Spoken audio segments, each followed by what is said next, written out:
नमस्कार जय जगन्नाथ आपण मानंको आज ए वीडियो रे स्वागत। एही वीडियो रे आमे आपार आईडी खोलिबा पई पिता माता बा अभिभावकर सहमति पत्र केते जरूरी, एही सहमति पत्र काहेकि दरकार, एही फॉर्म केउटु पाइबे, एही भली प्रश्नर उत्तर सह केमिति फिलअप करिवे डेमो सह करि देखाइबो।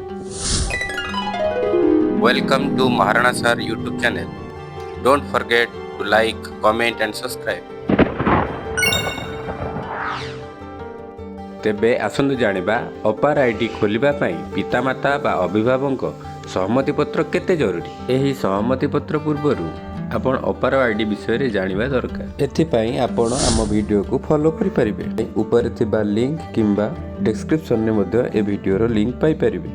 अपार आईडी जनरेट पई यूडीएस प्लस एक एंड टू एंड पोर्टाल हेबो। एहा सह छात्र छात्री माने निजर डॉक्यूमेंट गुड़िक संरक्षित एवं परिचालना निमंते डिजिलॉकर एवं एबीसी अर्थात एकेडमिक बैंक ऑफ क्रेडिट रो सहायता नहीं। तेणु यही तृतीय पक्ष को निजर विवरणी देवाई आईनगत भाव में सहमति आवश्यक। सहमति देवाई छात्र मानक बयस 18 वर्ष होगा आवश्यक। 18 वर्षरु कम बयसर छात्र छात्री को नाबालक बोली विवेचना करा जाए।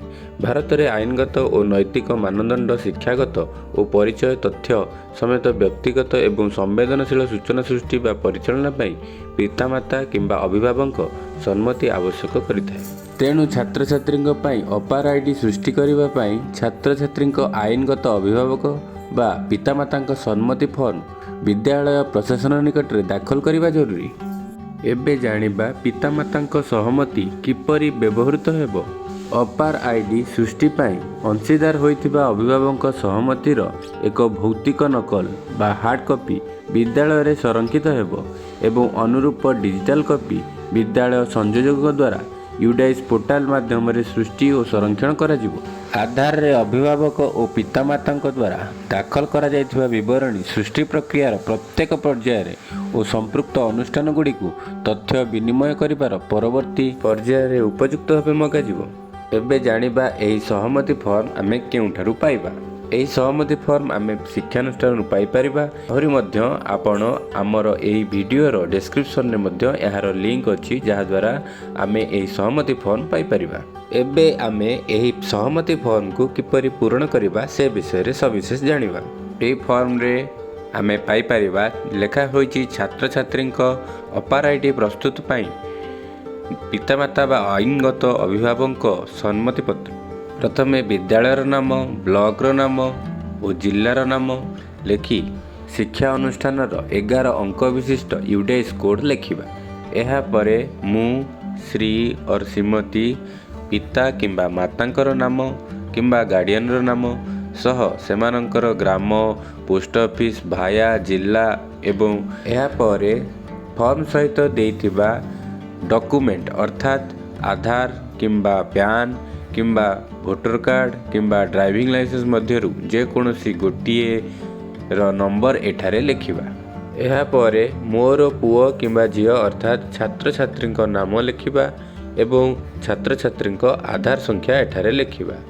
एही विद्यालय रे पढ़ुअछि मु एत द्वारा स्वेच्छाकृत भावे सम्मति प्रदान करूछि जे मो पुओ किंबा झियो अर्थात छात्रक नाम पुणी थरे लिखि यूडीएआई द्वारा प्रदत्त आधार संख्या को एक निर्दिष्ट उद्देश्य रे भारत सरकार शिक्षा मंत्रालय को अपार आईडी एवं डिजिलॉकर अकाउंट खोलिबा उद्देश्य रे प्रदान करूअछि।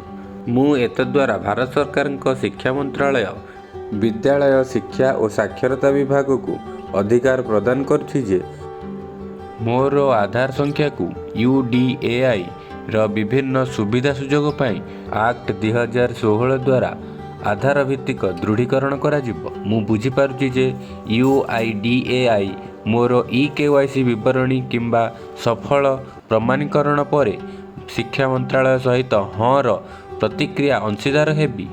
मु बुझी पारुछि जे मो द्वारा प्रदत्त करा जायथिबा सूचना गोपनीय रखा जिवो एवं आईन द्वारा आवश्यक व्यतीत अन्य कोनोसी तृतीय पक्ष को प्रकाश करा जिवो नाही। मु बुझी पारुछि जे कोनोसी समय रे ମୋର ସମ୍ମତି ପ୍ରତ୍ୟାହାର କରିପାରିବି ଏବଂ ମୋର ସମ୍ମତି ପ୍ରତ୍ୟାହାର କରିବା ପରେ ମୋର ସୂଚନାର ପ୍ରକ୍ରିୟାକରଣ ବନ୍ଦ ହୋଇଯିବ। ସେ ଯାହା ହେଉନା କାହିଁକି ପୂର୍ବରୁ ପ୍ରକ୍ରିୟାକରଣ ହେଉଥିବା କୌଣସି ବ୍ୟକ୍ତିଗତ ତଥ୍ୟ ସମ୍ମତି ପ୍ରତ୍ୟାହାର ପରେ ଅକ୍ଷୁଣ୍ଣ ରହିବ। ଏହାପରେ ଏଠାରେ ପିତାମାତା କିମ୍ବା ଅଭିଭାବକ ସ୍ୱାକ୍ଷର ରହିବ ଏବଂ ତାରିଖ ସହ ସ୍ଥାନ ଭରିବେ। ଏହାପରେ ବିଦ୍ୟାଳୟର ପ୍ରଧାନ ଶିକ୍ଷକ ମୁଁ ନିଜର ନାମ ଲେଖି ଘୋଷଣା କରୁଛି ଯେ ପିଲାର ନାମ ଆମ ବିଦ୍ୟାଳୟର କେଉଁ ଶ୍ରେଣୀରେ ଛାତ୍ରଛାତ୍ରୀ ଅଟନ୍ତି ଲେଖିବେ। ତାଙ୍କର ପିତା ମାତା ଆଇନଗତ ଅଭିଭାବକ ଉପରୋକ୍ତ ବିଷୟ ଅନୁଯାୟୀ APAAR ID ପ୍ରସ୍ତୁତି ନିମନ୍ତେ ଡିଜିଲକର ଆକାଉଣ୍ଟ ଖୋଲିବା ଓ ୟୁଡାଇସ୍ରେ ନିଜର ପରିଚୟ ଯାଞ୍ଚ ପାଇଁ ସ୍ୱେଚ୍ଛାକୃତ ଭାବେ ସମ୍ମତି ପ୍ରଦାନ କରିଛନ୍ତି। ଏହାପରେ ପ୍ରଧାନ ଶିକ୍ଷକ ନିଜର ସ୍ୱାକ୍ଷର ସହ ତାରିଖ ଭରିବେ। ଏହିପରି ଭାବେ ଆମେ ସମ୍ମତିପତ୍ର ପୂରଣ କରିବା। APAAR ଜେନେରେଟ୍ କରିବା ପୂର୍ବରୁ ଗୋଟିଏ ଗୁରୁତ୍ୱପୂର୍ଣ୍ଣ କଥା ଏଇଆ ଯେ ୟୁଡାଇସ୍ରେ ଛାତ୍ରର ନାମ, ଜନ୍ମ ତାରିଖ, ଲିଙ୍ଗ, ମୋବାଇଲ ନମ୍ବର ଆଧାର କାର୍ଡ଼ର ସହିତ ମେଳ ଖାଇବା ଆବଶ୍ୟକ। ମୁଁ ଆଶା କରୁଛି APAARର ସହମତିପତ୍ର ସମ୍ବନ୍ଧରେ ସମସ୍ତ ତଥ୍ୟ ଆପଣଙ୍କୁ ଦେଇଛି। ଯଦି କୌଣସି ମତାମତ ଅଛି ତେବେ କମେଣ୍ଟ ବକ୍ସରେ ନିଶ୍ଚୟ ଜଣାନ୍ତୁ। ଭିଡ଼ିଓଟି ଭଲ ଲାଗିଥିଲେ ଲାଇକ୍, ସେୟାର ଓ ସବସ୍କ୍ରାଇବ୍ କରିବାକୁ ଭୁଲନ୍ତୁ ନାହିଁ। ଧନ୍ୟବାଦ।